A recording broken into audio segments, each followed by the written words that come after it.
In order to have good work-life balance, you have to know what your values are in your life and at work.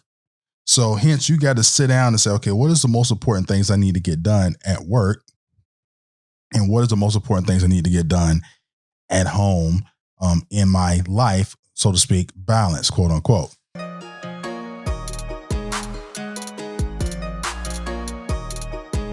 Hey, what's going on? Welcome to the CB Baker Show. This is your host, CB Baker. Today, I would like to cover the topic of work-life balance.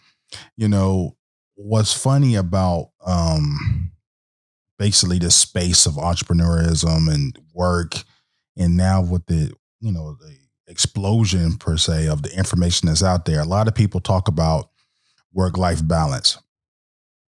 So what does work-life balance actually mean? A lot of people have different takes on it. That's the reason why you'll go and look up the subject and you'll get totally different answers in different spectrums of the whole thing, and like what work-life balance is. If you listen to Gary Vee is very upfront and says his work-life balance is horrible. He works all day long up to 11 o'clock at night.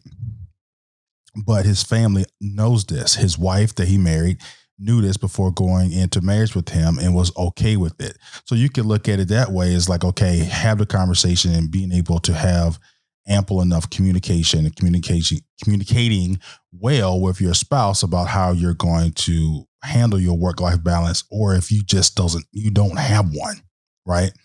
So you got people like Gary Vee, workaholic, and then you have people like Tim Ferris out there who touts himself on only working 4 hours a week. So he doesn't want to work. He uses virtual assistants. He uses other people. He delegates a lot of his tasks so he can be able to do the things he loves to do, which is not work. Even though he says it's a 4-hour work week, but a lot of stuff that he does that is what he loves doing actually kind of equates into work. But that's a whole nother subject of whether or not work is work or not, if you're passionate about it. So you got Tim Ferriss. Now, on that spectrum, you have Gary Vee on the other spectrum. Then you have other people that's kind of in the middle. You have Grant Cardone, who I follow tremendously, have a lot of respect for. He's always talking about 10X in your life. So he 10Xs everything. So he works very, very hard at what he does in order to achieve the success. Same thing with Ed Mylett. He does the same thing. He maxes out his day. But his what he touts on maxing out your day is not just about work. It's about life. So that's kind of what I want to take this conversation is. Let's talk about what is your work-life balance and how it should be and how to tailor it towards yourself. Now, in order to have good work-life balance, you have to know what your values are in your life and at work. So hence you got to sit down and say, okay, what is the most important things I need to get done at work? And what is the most important things I need to get done at home, in my life, so to speak, balance, quote unquote, right? So work, unless you have a very demanding boss, or, you can kind of tailor that and not have any work spill over after 5. Now, if you work in the corporate industry where you have projects that you got to do, so sometimes your work can go past 5, it goes 6 to 7, 8, sometimes 9 o'clock at night. But knowing how to balance that is where the tricky part comes in at. But you're balancing that based on what's value for yourself and your life value. Okay. The values in your life versus values at work. So one way that you handle this is you take the Stephen Covey approach, is you find out your big rocks and then you place them on the calendar. Your big rocks are rocks that do not move. You put them there, they're almost like permanent. So you got them there and you make sure that you schedule around these things.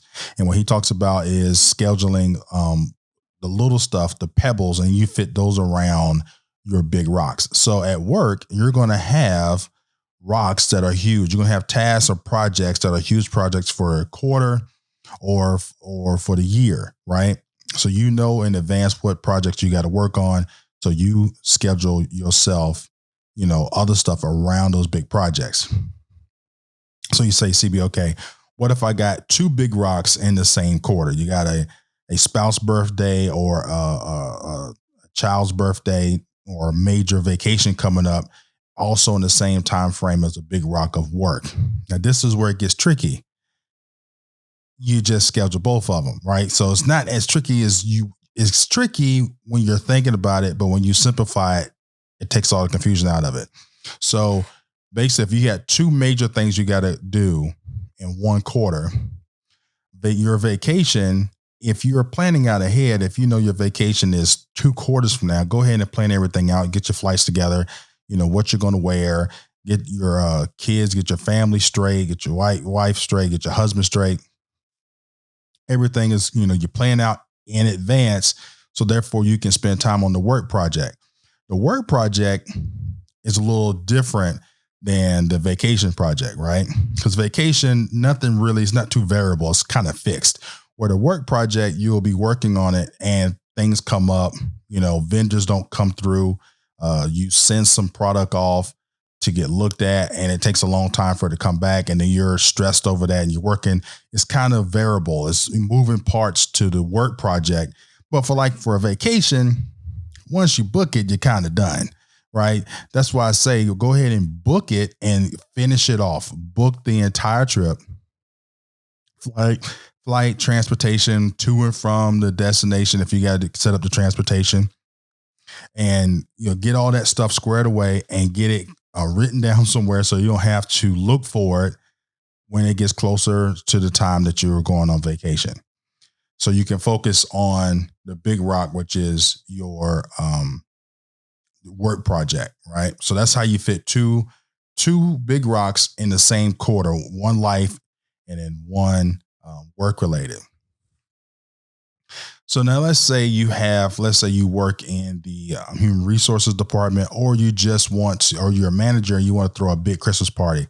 The Christmas party itself is a work project, which has variables in it. But once again, it is a big rock. But if you plan out in advance, you're able to get through it much easier when it comes time for the Christmas party. So we got Christmas parties coming up, and most Christmas parties are going to happen 1 to 2 weeks before the actual holiday, depending on when what day Christmas falls on.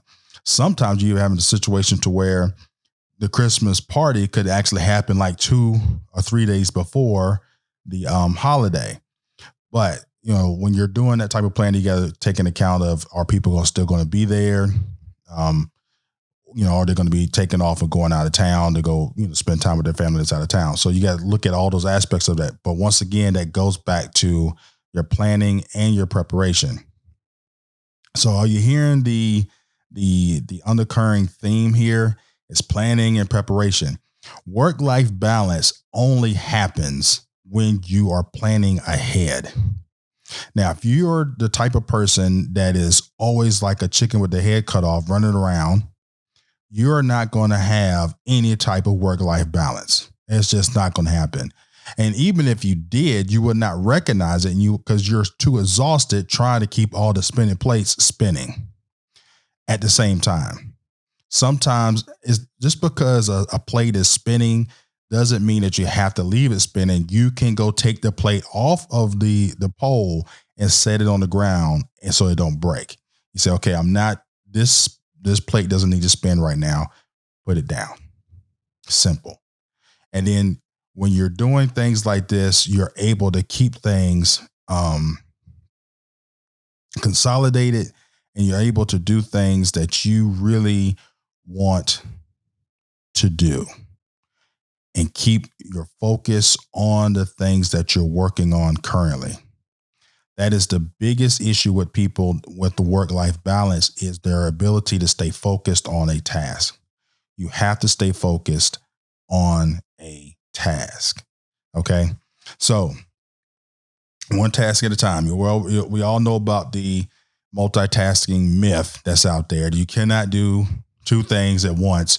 Your brain is just that good at switching back and forth.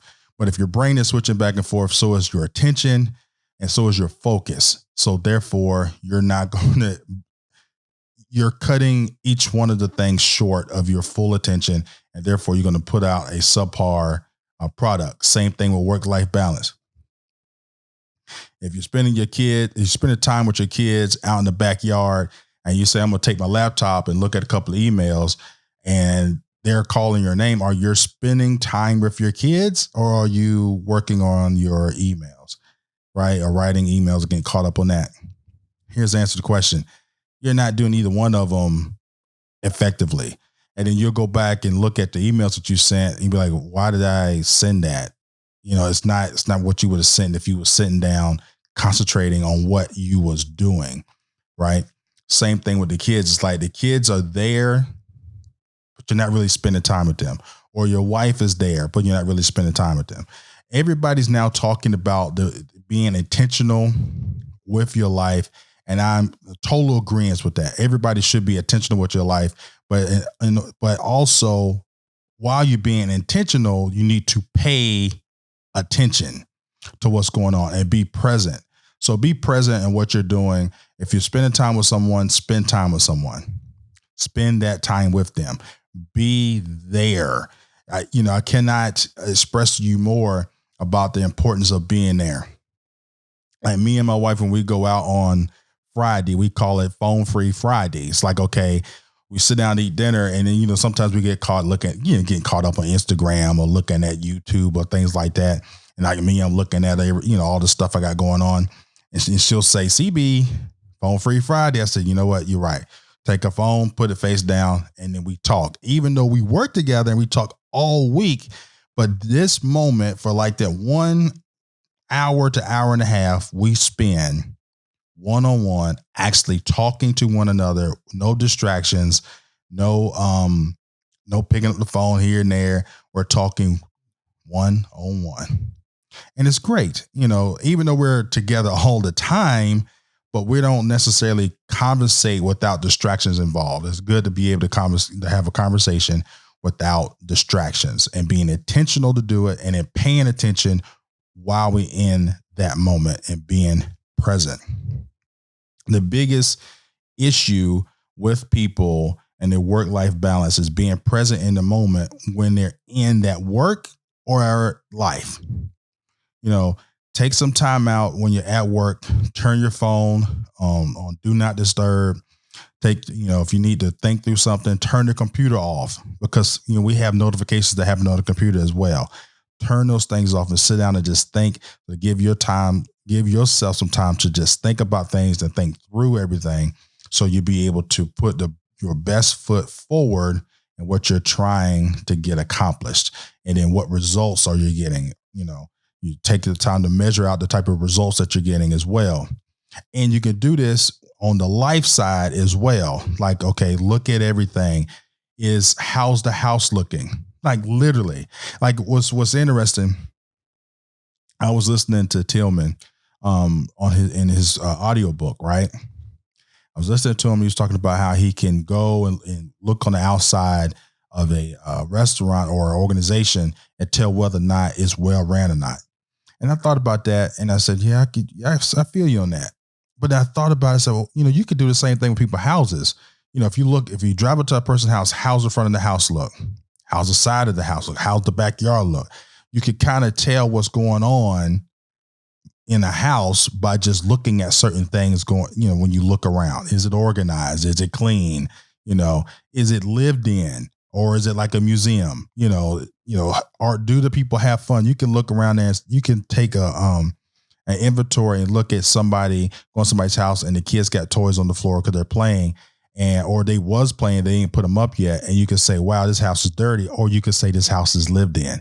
Some of it is the perception of how you are as a person, whether or not you're more positive or more negative when you're going into a situation and thinking about it. But how you take inventory at home and how you measure your work-life balance, the life part of that balance is take a look around your house. Is everything in order? Is everything straight? Are you taking time out with your family? Do you spend time with your spouse? That good quality time. Do you spend that with them? That's the gist of it. Like it's not that difficult. Work-life balance is based on you. So if you're looking for tips out there for somebody to physically tell you what to do, you're not gonna really be satisfied with that, because really what you need to do is based on your values. Okay, nobody tell you how to be you. So you're just going to have to find your values and what you value most in your life and at work. And at work, a lot of times, if you're not the entrepreneur or the boss or the main supervisor or the regional director, you got people telling you what the main point is. So that's great. At home, then you got to figure that out. So you got to figure that out. Sit down with the spouse and say, hey, what is the most important thing that we need to get done, or what's the most important thing that we value for ourselves in this household, right? Now, if you're the boss at work, you have the ability to control your big rocks a little more than the other people do, right? So make sure you control your big rocks. And at that point, I can say it's really up to you whether or not you put the life rock more important than the work rock. But we all know with entrepreneurs, which one they're going to pick is the most important one. Thank you so much for listening. This is your host, CB Baker. Till next time.